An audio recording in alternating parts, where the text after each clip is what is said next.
Tiap kali ada survei yang bilang kalau Gen Z atau milenial terancam jadi generasi tunawisma atau nggak punya rumah, pasti ada aja boomers atau motivator finansial yang ngasih komentar skill. Makanya anak muda zaman sekarang itu jangan kebanyakan beli kopi, susu, 30.000, 80.000, kurang-kurangin langganan Netflix, kurangin jalan-jalan, kurangin jajan, dan biar bisa nabung buat DP rumah, katanya begitu. Sekarang mari kita pakai logic board kita, kopi 30.000 dikali 30 hari itu 900.000 per bulan, sebulannya. Setahun jadi 10 juta. Kalau lu puasa ngopi 5 tahun, lu ngumpulin 50 juta bisa jadi. Nah pertanyaannya, adakah rumah di Jakarta atau bahkan di pinggiran kota yang harga nungguin lu puasa kopi 5 tahun itu?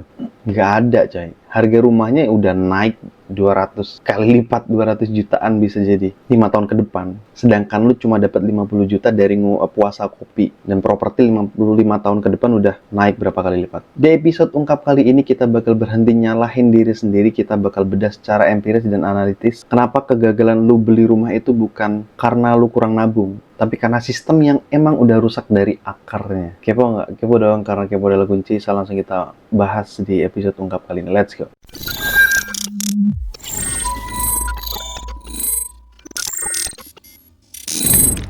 Pertama, kita bedah dari akar keuangannya. Kenapa orang tua kita tahun 90-an yang kerjanya cuma mungkin PNS dari Akta 4, PNS biasa, atau staf admin, ya staf admin kelurahan bisa beli rumah halaman luas, sementara lo yang gajinya UMR plus dapat tunjangan-tunjangan yang banyak, boro-boro bisa beli rumah. Bayar kosan aja udah lumayan gila gitu ya. Ini bukan soal siapa yang rajin, yang lebih rajin. Ini soal matematika inflasi. Gaji lo setiap tahun mungkin naik 3% sampai 5%, tapi harga tanah dan bahan bangunan naiknya 10%, nggak sebanding. Ya 10% sampai 20% per tahun. Ini ibarat lo disuruh lari di atas treadmill, lo udah lari sekuat tenaga, kerja lembur, ya kerja keras setiap hari, tapi treadmillnya di setel makin lama makin kencang. Bukannya nyampe tujuan, lo malah kelempar ke belakang. Nah, zaman dulu jarak antara gaji dan harga rumah itu masih masuk akal. Sekarang gapnya itu udah kayak, gila, kayak jurang, coy. Jadi kalau ada yang nyalahin gaya hidup Gen Z atau milenial yang agak-agak mendekati Gen Z, kasih paham ke mereka kalau sistem ekonominya yang lagi ngelakuin perampokan legal terhadap daya beli kita. Bukan gaya hidup Gen Z-nya yang sekarang. Ya kalau foya-foya mungkin ya. Di masa lalu rumah itu ya tempat buat berlindung, ya buat berkeluarga, tempat berkeluarga, basic human rights, hak asasi manusia. Tapi sekarang pakai CEO mindset, rumah udah diubah jadi komoditas investasi finansial. Gini, gua kasih analogi kehidupan nyatanya biar paham. Lo tau kan calo tiket konser ya? Orang-orang yang bongkar tiket VIP pakai bot, terus ngejual lagi ke fans asli dengan harga tinggi ya 3 kali lipat bisa jadi. Ngeselin nggak? Nah, di dunia properti ini terjadi dalam skala triliunan rupiah, coy. Banyak orang kaya raya, korporasi, atau generasi tua yang udah punya uang dingin nih, ngebeli rumah ketiga, keempat, dan kelima bukan buat ditinggalin, tapi buat ditahan, di hold, disewain, atau dijual lagi pas harganya lagi naik nanti. Dampaknya apa? Ya terjadi yang namanya kelangkaan buatan, jadi buat stok rumah buat orang yang benar-benar butuh rumah pertama, ya udah jadi habis. Dan harganya digoreng sampai nggak masuk akal. Kayak yang gue tempatin sekarang, perumahan yang gue tempatin sekarang, banyak banget rumah kosong. Kosong itu bukan nggak laku, tapi udah dibeli. Cuma nggak ditempatin, buat investasi katanya.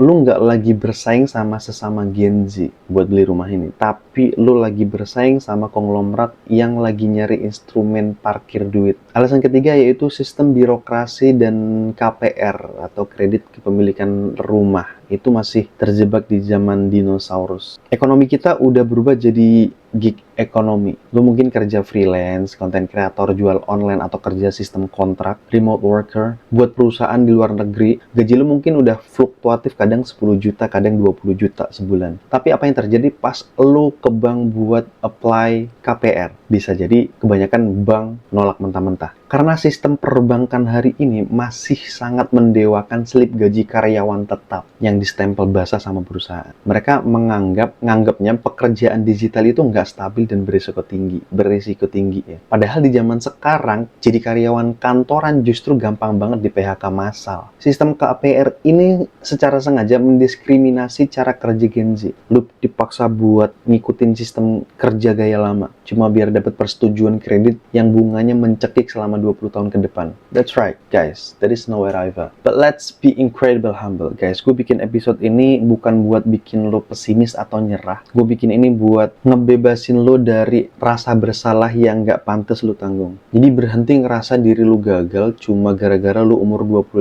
atau 27 bukan 30 tahun belum punya sertifikat rumah atas nama lo. Jadi gak usah kemakan standar sukses usang titipan tetangga atau keluarga jauh pas lebaran. Nyewa atau ngontrak apartemen atau itu bukan sesuatu yang memalukan. Dalam banyak kasus, nyewa itu justru keputusan CEO yang paling rasional. Ngapain lo ngiket leher lo sama utang miliaran rupiah ke bank selama 20 tahun atau 25 tahun? Nyerahin masa muda lo dan lo nggak bisa bebas pindah kota buat nyari opportunity kerja yang lebih bagus cuma demi sebuah gengsi, punya rumah bata. Itu saran gue buat lo semuanya, karena that is what I feel right now. Gue ngerasain sekarang itu ya emang berat banget nyicil KPR rumah. Gak mau tahu gimana caranya, pokoknya gue harus lunasin ini secara cepat. Karena gue belum riset sebelumnya tentang KPR rumah, jadi ya kebutaan gue membuat gue semakin ya. So, jadi apa blueprint keuangannya buat Gen Z ke depannya? Kita redefinisi kata atau arti aset. Kalau sistem properti udah dikuasain sama korporat, mainkan game yang lain.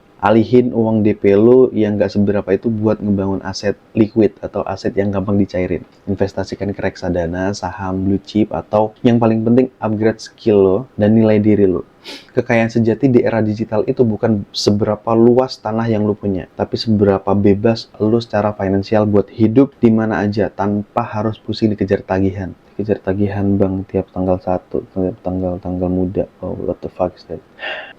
Ya, that is my opinion. Ini opini gue yang gue juga Gen Z dan that is what I feel right now. Gue ngerasain apa yang gue rasakan sekarang saat gue ngambil rumah KPR dan ini gue ceritakan pengalaman ini buat kalian semuanya. Jadi nggak usah gengsi, nggak usah banyak menyalahkan diri. So, gue Maulana, berhenti nyalahin kopi susu lo, berhenti nyalahin gaya hidup lo, tetap kritis, stay logical dan stay humble. Tapi jangan juga foya-foya. Yang penting ingat pengeluaran lo harus dikelola. Dan jangan lupa bangun aturan sukses lo sendiri. Jangan ikutin standar orang lain. So, thanks a lot for watching today, guys. Don't forget to like, comment, and subscribe. See you in the next video and peace out.